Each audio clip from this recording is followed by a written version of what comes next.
Well, folks, today we have a long awaited interview on the Adam Boyer Show. No, it's not political analyst, author, and campaign worker and political office holder Rick Boyer. That is coming, though. Fear not.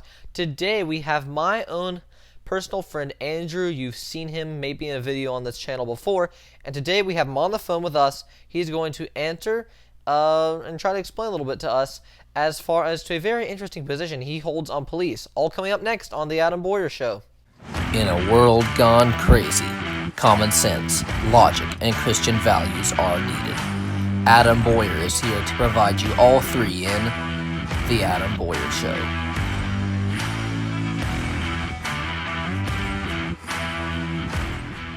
Andrew, thanks for coming on the show. So, you have a very interesting position on police, and that is that police are, and you've told me this before in your own words, a necessary evil. So, yeah, why do you think, why do you have that opinion on police? And could you just explain why you think that and what you mean by necessary evil? Okay, so I'll get to the first part. They are necessary, as we all know, because we need government as humans to function. It's necessary for civilization, and with nobody to enforce the laws are nothing but pieces of paper. The evil comes in because currently in the United States, there is an issue with many police officers consistently abusing their authority and their position in society to enforce unconstitutional laws or just enforce things that aren't even there and just push their will on people when they have no legal recourse at all. Could you give some examples of police abusing authority, maybe? I don't know if you have something personally in your life, maybe, that you'd like to share, or, just an example you know of, but could you just give us a couple examples of that? Okay, so I can give you personal anecdotes. So, the first encounter I've ever had with a cop outside of them coming to my preschool and talking to us was when we were coming home to the United States from Canada. We had been on vacation, and I was excited to be coming home, so I decided to take a video on my tablet of the border checkpoint as we were driving through. Well, the officer had a problem with that. He rudely pointed at me and told me to stop recording him. He did not ask. He did not tell me that he would like me to, but it was my right to continue. No, he demanded that I put away my tablet. The only reason I listened to him was because I was afraid of my parents being mad at me for disobeying him. I knew, even at the age of about 10-ish, I think I was, maybe a bit older, I knew that even then that I had the constitutional right to film him. But again, I did that, and then afterward, when he was done checking everyone's passports, he then demanded that I give him my tablet so that he could delete the video that I had taken. Lucky for him, I did not know how to recover videos back then, or I would have. So that's only one example. That is a case where he didn't even enforce a law. He only abused his power. He used his status to intimidate a kid because he didn't like the fact that somebody was exercising their rights. And that's just wrong. He violated the Constitution, okay? On camera. Now, I'll give you a second example. I was about the same age, maybe a bit younger. My family and I were at a festival here in Virginia, and it was in Alta Vista, and my father walked right by a sign that said no firearms. He walked right by it, open carrying his cig. Now, officers spotted him, drove over to him in their four-wheeler. They were actually on a four-wheeler for the thing. And just like with my example at the border, they demanded that he put his firearm away. He complied, and we went about our day. Now, this also was wrong. Not only did they violate the Second Amendment, they also violated state law, because state law says that basically in the state of Virginia, we have preemption when it comes to firearm laws, and localities may not enact statutes like that. And they can't tell people to disarm themselves, even if it's at a festival like that. So they violated the Second Amendment, they violated state law, and they were also just complete idiots, okay? If my dad wanted to cause trouble there with his gun, would he have actually listened and put it away? No. He would have just gone to his car, stuck the gun under his shirt, and then walked back. Okay? That was nothing but a show of power. Yeah, I'm not sure there's any local ordinance I know of or a festival rule that trumps the Constitution, but maybe that's just me. Let me move on here. Do you see a scenario? Let me ask you this. Do you see a scenario where cops might try to, rise up, so to speak, and try to, for instance, take away people's guns or, say, infringe on their First Amendment rights or something like that? Do you see a scenario where that might happen? Yes, I just told you real-life scenarios where it did happen. We always think of, like, oh, what if one day cops come and, kick down your door and take your guns? I hate to tell you, we already have that in every state in America. Have you ever heard of the National Firearms Act?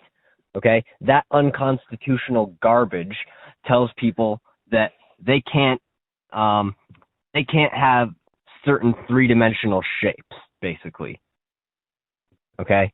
Not that they can't hurt people, just that they can't even have them. You're not allowed to drill holes in your receiver in your own home. You're not allowed to bend wire hangers in a certain shape in your own home. And if you do, and the feds catch you, they will kick down your door and take you to jail. And they will get you put to prison for a lot of years. So we already have that. We don't need to imagine that. And again, I just gave you a personal example, meaning if it happened to me, it's got to be pretty common, where an officer violated First Amendment rights. And I'll give you more examples. Look all over YouTube. Cops love demanding people's ID and illegally detaining them. It's like what they live for. They burn the Constitution for a living every day. They wipe their feet on it and use it as toilet paper. That's what they do for a living. And there are thousands of videos of cops doing this. Thousands, and I'm not exaggerating. So we don't need to imagine that either. And I'll give you one more example. Look at the case in California during the COVID theater, where the state told bars and strip clubs that they could stay open while people were not allowed to go to church. Those were not essential, but bars and strip clubs, those were essential. And cops all too eagerly enforced that.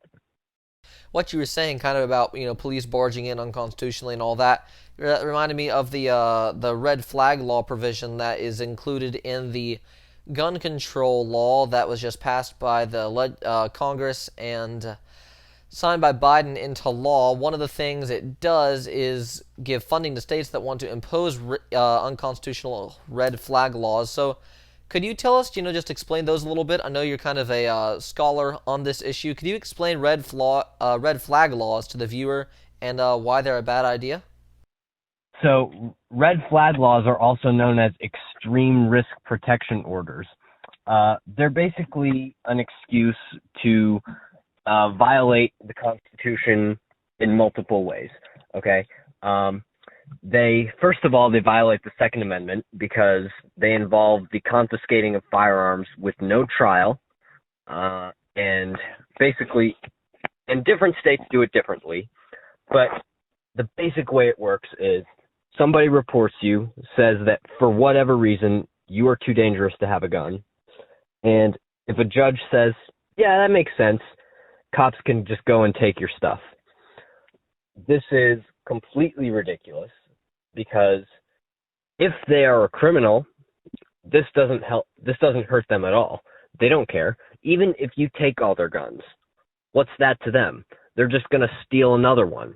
Or because of the way the dumb background check works, they can probably even still pass a background check in a lot of places, even if they've been red flagged. Now, theoretically, that's not supposed to be the case, but the background check is just so horrible. It shouldn't even exist, but even as it exists, it doesn't even work like it's designed to do. And then, so yeah, they can steal one. They can still buy one usually. They can build one. There is no way that does anything. And that's if they even need a gun to begin with. They probably don't. We love to talk about mass shootings. Like, oh, if we don't have these red flag laws, they're going to kill people. Give me a break. People do not need guns to kill a lot of people. Have they ever heard of France? In France, I believe it was in 2016, a terrorist took a truck and rammed it into a crowd of people and killed 87 people with that truck, okay? All he needed was a car. And I'll tell you, the deadliest shooting in United States history killed 60 people, okay? And a car in France did worse than that. So to say gun control prevents mass murder is a joke. And that reminds me of the Christmas parade massacre that happened. I think it was just this past Christmas. That guy in the van. Of course, we're not supposed to describe him. That's one of the reasons the media covered up the story. But I believe it was a van, ran over so many people in the Christmas Day parade. What was it, like 14 people killed or something? And it was just horrific. They don't need guns to commit these crimes. And of course, the media tried to cover up that story the best they could because, that not only does it kind of make their gun control narrative go to pot, but, it also perpetuates harmful stereotypes that we're not supposed to talk about. So, let me just ask you this before you go. What do you think can be done to fix this problem of police unconstitutionally abusing their authority? First of all, we need to take advantage of the attitude that libertarians have toward police, and even the left, some of the left. We need to take advantage of that and use it to hold police accountable for their unconstitutional actions. We love to mock the left, but the problem is the conservative knee-jerk reaction to the whole Black Lives Matter movement has been to worship cops, but we're foolish in doing that because cops are just as problematic for us sometimes as they are for the criminals. Now, the reason Black Lives Matter hates cops is because they're criminals, and, obviously criminals don't like cops. The reason we don't like cops is because we're law-abiding citizens who don't like leftist tyranny. Well, it doesn't matter if you're a criminal or one of us. Cops still are your enemy. Okay, well, Andrew, thanks so much for coming on the show. It's very, very much appreciated. Do you have anything you'd like to say to the viewers before you go? I would just caution people against looking at something the left is doing and then, as a knee-jerk reaction, going to the absolute opposite extreme. Usually, you can get away with that, but sometimes the left is stupid enough that they actually give us what we need, and cops are one of those cases. Okay, thanks for coming on, sir. It is a pleasure, and of course we'll be doing some in-person interviews with you soon, I hope. So, thanks for coming on. So, I do hope you enjoyed this episode of the Adam Boyer Show, folks. As I said, don't worry, more interviews coming, more with Andrew, my friend that you just heard from, and more from my uncle, Rick Boyer. He's had a lot of influence in local and statewide politics. You'll get to hear from him on his new book, God, Caesar, and Idols, about, kind of a spiritual decaying state in the church. So stay tuned for that. I do hope you enjoyed today's episode. Maybe, the conversation gave you some new things to think about. Whoa! You just made it to the end of an episode of The Adam Boyer Show. If you've made it all this way, you must have liked what you've seen, so you know what you need to do, right? Like the video, help the reach spread, and get the word out about this show. Also, subscribe. You won't regret it.